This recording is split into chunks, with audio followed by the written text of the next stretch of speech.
Nanti malam, atau tepatnya Minggu, tanggal 19 Desember tahun 2021, Timnas Indonesia akan melawan musuh bebuyutan yakni Malaysia di fase grup B, Piala AFF 2020 di Singapura. Menarik menanti strategi apa yang akan dipasang oleh pelatih Timnas, Sintayong, dalam rangka memastikan lolos ke babak semifinal grup B, yang mana Indonesia hanya cukup bermain imbang saja untuk memastikan lolos ke babak semifinal. Sementara untuk Timnas Malaysia, mereka diwajibkan harus menang melawan Indonesia jika ingin lolos ke babak selanjutnya.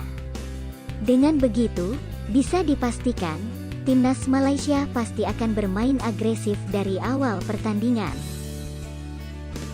Patut ditunggu, formasi apa yang akan dipakai Sintayong untuk meredam skuad Harimau Malaya yang sangat membutuhkan kemenangan pada laga nanti malam. Jika melihat dari susunan pemain di 3 pertandingan terakhir, Sintayong selalu memainkan pemain yang berbeda di tiap pertandingan, membuktikan kalau Sintayong cukup cerdik membaca kekuatan lawan.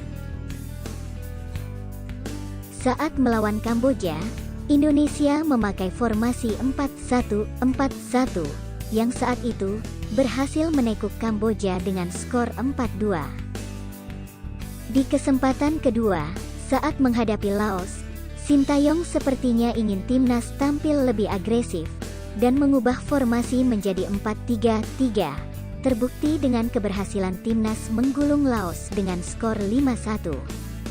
Dan di pertandingan terakhir menghadapi Vietnam, Sintayong mengubah formasi kembali dengan memasang skema 5-4-1, di mana Ezra Walian dibiarkan sendiri di depan sebagai striker dan menumpuk pemain di belakang, karena Sintayong sadar Timnas Vietnam jauh lebih siap dari segi kualitas teknik dan tim dibandingkan Indonesia.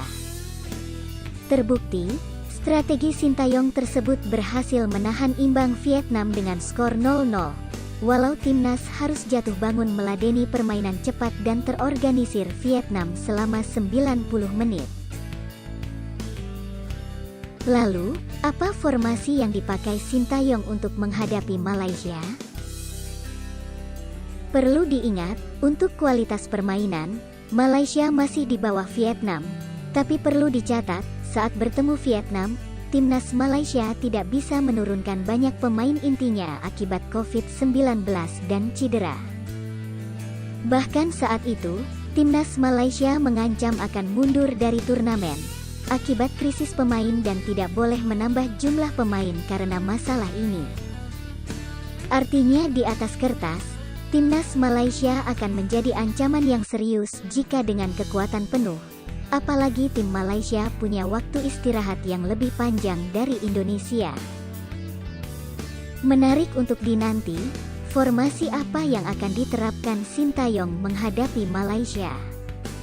Apa bertahan untuk mengamankan 1 poin, atau keluar menyerang, supaya permainan Malaysia tidak bisa berkembang?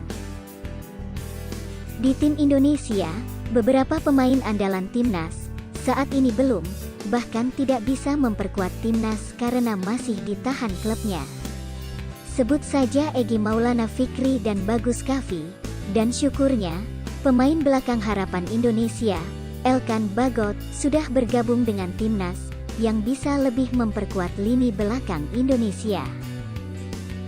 Juga para pemain yang bermain di luar negeri seperti Asnawi Mangkualam, Witan Sulaiman, Ryuji Utomo, dan para pemain muda berbakat lain seperti Rumakik dan Ezra Walian.